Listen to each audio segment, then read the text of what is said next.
Hi guys, welcome to lesson 10.4.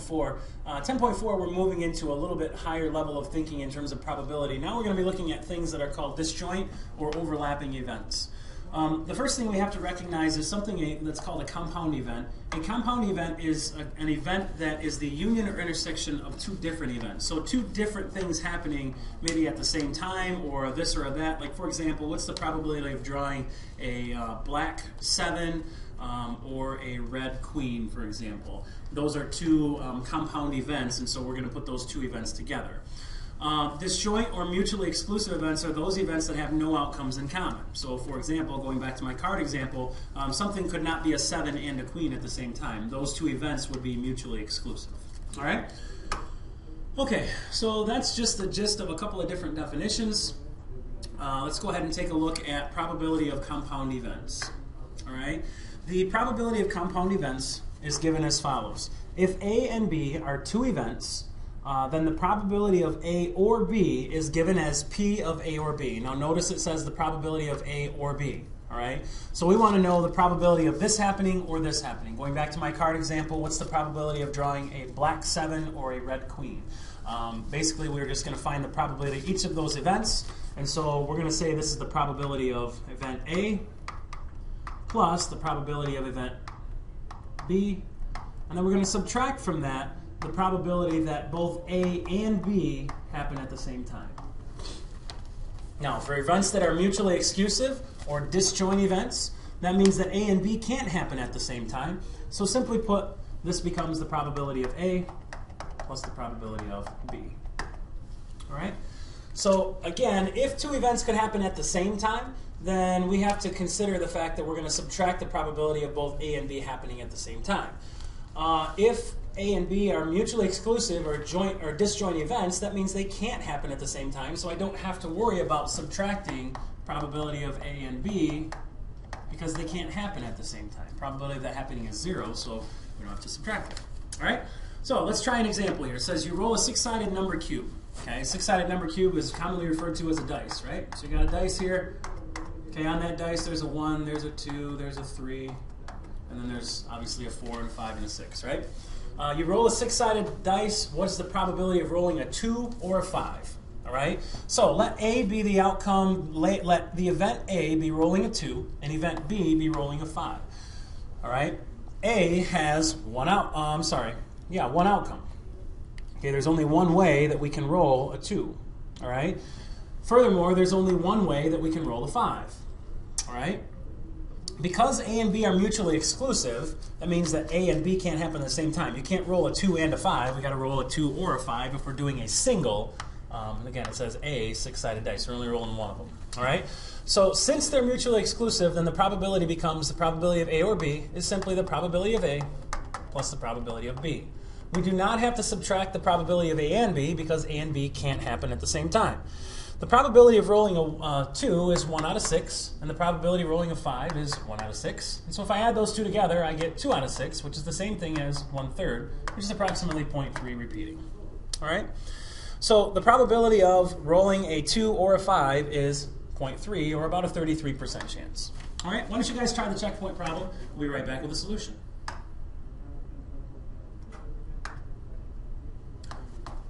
I like how they call this a 6-sided number cube. Just call it a dice.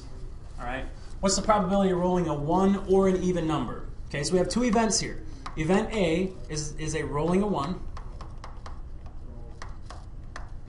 Okay. Event B is rolling an even number. Now, are these two events mutually exclusive? Can you roll a 1 and an even number at the same time? Well, the answer to that is obviously no. If you roll a 1, that's an odd number, that's not even. If you roll something even, that can't be a 1. So those two events are mutually exclusive, and because they're mutually exclusive, this becomes the probability of A or B is simply the probability of A plus the probability of B. All right? So what is the probability of A? Well, the probability of A, since there's only one number 1, is 1 out of 6. But the probability of B is a little bit different. How many even numbers do you see on a dice? Well, there's 2, 4, and 6, and so there's 3 ways out of 6, or 1/2. Now I'm going to leave this as 3/6 because I have to add it anyway, so I'm going to want a common denominator. So this becomes the probability of A, which is 1/6, plus the probability of B, which is 3 out of 6. When I add those two together, I get 4/6, and when I reduce that, that's 2/3, which is approximately 0.667, or 0.6 repeating. As a decimal then, it's 0.667, so roughly there's a 66.7% chance that you'll roll a 1 or an even number. All right? Now let's roll over to example 2. In example 2, we're going to talk about what we call compound events. All right? So now we're still looking at compound events, but now potentially maybe those events can happen at the same time. All right? So it says you roll a 6-sided number cube. What's the probability of rolling an odd number or rolling a number that's less than 3? So you have to name both of your events. The probability of rolling an odd number is event A. All right. The probability of rolling a number less than 3, that's event B. All right. So event B is the number less than 3. Event A is rolling an odd number. All right. Now, event A, this is not A has, it's event A has how many outcomes? Well, how many odd numbers are there on a 6-sided dice? There's 1, 3, and 5. So there are 3 different ways to roll an odd number. And event B, to find a number that's less than 3, how many different ways can we roll a number less than 3? Well, there is no 0 on the dice, so we'd have to roll a 1 or a 2. So there are 2 outcomes that will give us a number that is less than 3. All right? Now, continuing with that then, we know that there's one outcome that's common to both.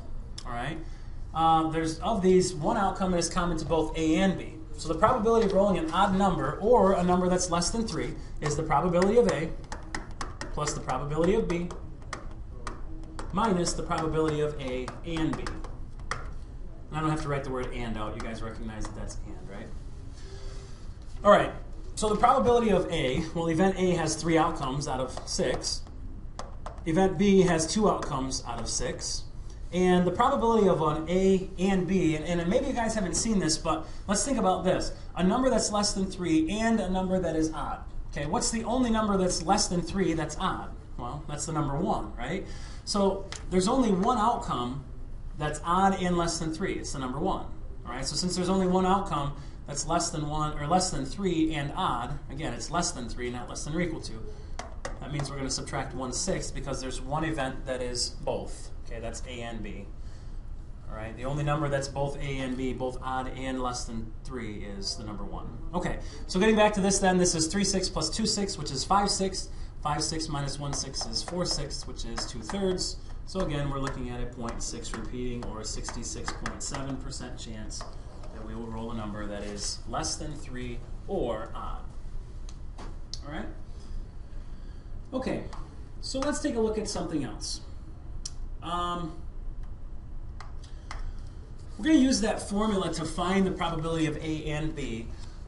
It says, in a survey, 300 students total surveyed, 150 like pop or country. And I want to circle, underline, highlight, whatever you want to do. I want you to find this or right here and highlight it, all right? Because that's really important. It's saying the probability of a student that likes pop or country is 150 students out of 300. There are 97 who like pop. There are 83 who like country. What is the probability that a randomly selected student likes both pop and country music? All right? So by definition, well, first of all, let's define our events. Let event A be selecting a student who likes pop, and B being event the student likes country. And from the given information, you know that the probability of a student that likes pop music, which is my A, there are 97 who like pop out of the 300 total. There are 83 students out of the 300 total that like country music. And it gives us in the very first statement that 150 out of 300 like pop or country. All right? So then we're going to say, look, the probability of A or B, by definition, the probability of A or B is the probability of A plus the probability of B minus the probability of A and B. Now, in our scenario, we know this, we know this, we know this, we don't know that. Read the last question again. What is the probability that a student likes both pop and country music? So that's what's the probability of them liking A and B. Oh, well, that's what we want. That's this right here, right? So let's plug in all the stuff we know. We know that this probability of A or B is 150 over 300. Okay, we know the probability of A is 97 over 300. We know the probability of B is 83 over 300. And we don't know the probability of A and B. All right? Now we can write this out as the probability of A and B. We'll just call it X for right now. All right? Now, in order to simplify this, what we're going to do here is we're just going to kind of swap sides here. We're going to plus X to both sides, which is my probability of A and B, and put that over here. And we're going to subtract 150 over 300 from both sides. So that way this is all gone, and you get X is equal to, okay, X is equal to 97 over 300 plus 83 over 300 minus 150 over 300. Okay, 97 plus 83 minus 150 works out to be 30 out of 300. And so my event at my X, which is the probability of A and B, becomes 30 over 300. And as you know, 30 over 300 reduces to 1 out of 10, which is approximately, well, it's exactly actually 0.10, or a 10% chance. So there's a 10% chance or a 0.10 probability, a 0.1 probability that we're going to select a student that likes both pop and country music. So we're using the definition of finding the probability of A or B and solving for the probability of A and B. It's kind of an interesting example there. All right? All right. Example number 4 talks about finding the probability of complements of events. It says when 2 6-sided dice are rolled, there are 36 possible outcomes. This is in your textbook in example 4, and it has all the different outcomes of rolling 2 6-sided dice. And it also has like a chart of like how many different ways you can roll a 6, for example. You can do a 1 and a 5. Again, you can do a 2 and a 4. You can do a double 3s, or you can switch the order around. So there's 5 different ways to do that. But anyway, well, you can look at that book in there if you need a diagram, but otherwise we're going to kind of work through this together. It says when 2 6-sided dice are rolled, there are 36 possible outcomes. All right? We can get double 1s, we can get double 2s, double 3s, a 1 and a 3, a 1 and a 5, a 2 and a 6, whatever. Okay? But there's 36 of those outcomes. Find the probability that the sum is not 4 and the sum is greater than or equal to 3. All right? So there's 2 different events here. There's 2 different questions here. So let's kind of put the period right here, and let's just deal with the first one. Okay? The probability that the sum is not 4. All right? Well, let's think about that. How many different ways can I make a 4? Well, if I don't know what the probability of not making a 4 is, but I know that of every possible outcome, the probability of getting anything is a 1. All right? And so when we talk about this idea of complements of events, what we're doing is we're saying, look, we're talking about everything except for that. All right? So the probability of a sum not equaling a 4 is 1 minus the probability of rolling a 4. All right, so 1 minus the probability that the sum is a 4. And let's think about that. We have, if you either get the sum not being a 4 or the sum is a 4 altogether, I mean, that has to happen. That's 100%, right? So if I do 1 minus the probability that the sum is 4, that's going to give me the probability that the sum is not equal to 4. Okay, that's called the complement to that event. All right? Okay, so this becomes 1 minus. And now let's think about how many different ways, out of the 36 possible combinations, how many different ways can I get a 4? Well, to get a 4, I can have a 1 and a 3. I can have a pair of 2s. Or on the first dice, I get the 3, and on the second dice, I get the 1. So there are 3 different ways, or 3 out of 36 ways, that I can get a 4. So the sum not being a 4 is everything else. Okay? This 1 is the same thing as 36 over 36. So 36 over 36 minus 3 over 36 becomes 33 out of 36. Both of them divide by 3, so this is 11 twelfths. And 11 twelfths is approximately 0.917. So more or less, there's a 92% chance that you'll roll something that's not a 4. All right? How about the probability that the sum is greater than or equal to 3? All right. Well, the probability that the sum is greater than or equal to 3, there's a couple different ways we can do this, but let's think about the sums on a dice. I mean, for 2 dice, you could get a sums as high as 12, right? You can get a sum of 11, you can get a sum of 10, you can get all the way down to the lowest thing, which is the sum of a 2. To find all the combinations that are going to be a sum greater than or equal to 3, that's going to take us a while. So instead, we're going to say 1 minus the probability that the sum is less than 3, because that's the complement to the event, sum is greater than or equal to 3. All right? Now, to get a sum less than 3, what's the only way to get a sum that's less than 3? Well, the only way to get a sum that's less than 3 is to roll snake eyes, a pair of 1s. all right? Because that's going to give me a sum of 2. If I had a 2 and a 1 here, that's a 3. That's not less than 3, and so that's not what we're looking for, okay? So the only way we can do it is we can do it one way. So this is 1 minus 1 over 36, because there's only one way to roll a number that's less than 3, or a sum that's less than 3. Again, this is 36 over 36. 36 minus 1 becomes 35 over 36, and so this is roughly a 0.972, or about a 97% chance that you're going to roll something that is greater than or equal to a 3. All right? Highly unlikely that we'll roll something that's less than 3, but very, very likely we'll roll something that's greater than or equal to 3. All right? So, to kind of summarize that, and I suppose we probably should have done this definition ahead of time, because it might have made more sense in our example to talk about this ahead of time. But if we would have done this before, it says the probability of the complement event is written as P of A, where we're talking about the complement to event A. If the event A is to be greater than or equal to 3, then its complement would be the probability to get a sum that is less than 3, whatever its complement is. All right? That's every other opportunity except for event A. All right? So that is simply 1 minus the probability of A. Okay? All right, so why don't you guys try the checkpoint problems, knowing that information, and see what you can come up with. We'll be right back with solutions. Okay, checkpoint 2 says you roll a 6-sided number cube. I'm going to stop doing that. A 6-sided dice. What is the probability of rolling a number that is less than 4 or an even number? All right, so there are two events here. Number less than 4 is event A, and an even number is event B. Okay, event A, okay, how many different outcomes in event A? To get a number less than 4, how many different ways can we get a number less than 4? Well, we can get a 3, and we can get a 2, and we can get a 1. Right? So there are 3 different ways out of 6 that we can get a number that is less than 4. 3, 2, and 1. To get an even number for event number B, there are 3 out of 6 ways to do that as well. All right? And so when we take a look at that, to get a number that is even, there are 3 and 6 ways. Again, 2, 4, and 6. All right, and so the probability of event A is 3 out of 6. The probability of event B is 3 out of 6. But remember, if we're trying to find a number less than 4 or a number that's even, we have to use the probability of A or B will be equal to the probability of A plus the probability of B minus the probability of A and B. Now, are there any overlapping events? These are certainly not disjoint, right? Think about the numbers that are less than 4. 1, 2, and 3. Are any of those numbers even? Well, certainly there are. That one right there is even, right? So the only number that's less than 4 that's even is the number 2.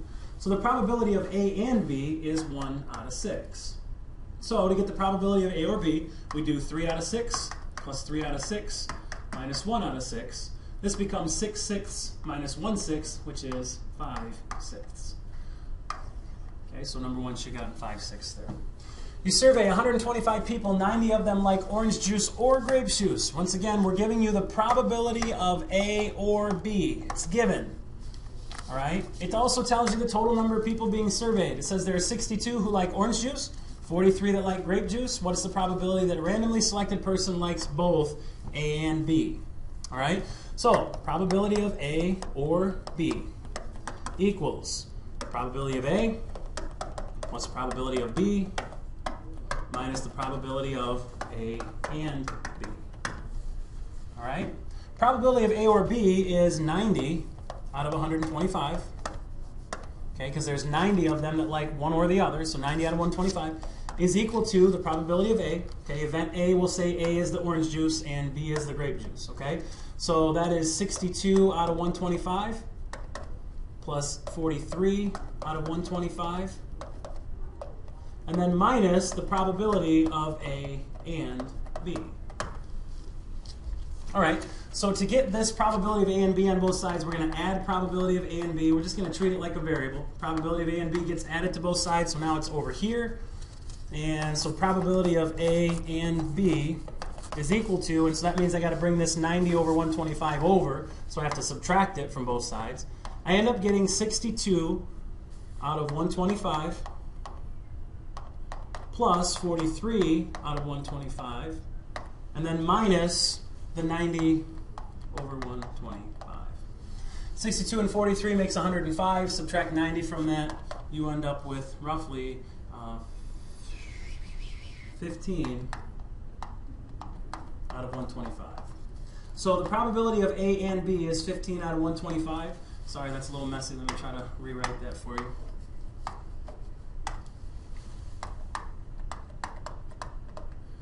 Both of those numbers are divisible by 5, so we're going to reduce this to 3 over 25, which is roughly 0.12 or 12%. All right? Finally, for example 4, I'm going to go ahead and clear the screen here, so pause it if you need to. In our last example here, it says from example number 4, find the probability that the sum is not 8. All right? So we want to find the probability that the sum is not equal to 8. Well, that's equal to 1 minus the probability that the sum is an 8. Okay, let's draw some dice over here. What are the only ways we can get an 8? Okay, if the first dice, well, there's no 7 here, so we're going to have to do a 2 and a 6. All right? We can have a 3 and a 5. We can have a 4 and a 4. All right? And then we can reverse the dice. And now we can have the 5 over here and the 3 over here. And I can have the 6 over here and the 2 right there. So altogether, there are 5 different ways that I can make an 8. So this becomes 1 minus 5 out of 36, which is 36 over 36 minus minus 5 out of 36, which is 31 out of 36. All right? And so 31 out of 36 comes out to approximately 0.861 as a decimal. So again, there's roughly an 86% chance that you will roll a number that is not a sum of an 8. All right, so that concludes our next lesson on lesson 10.4.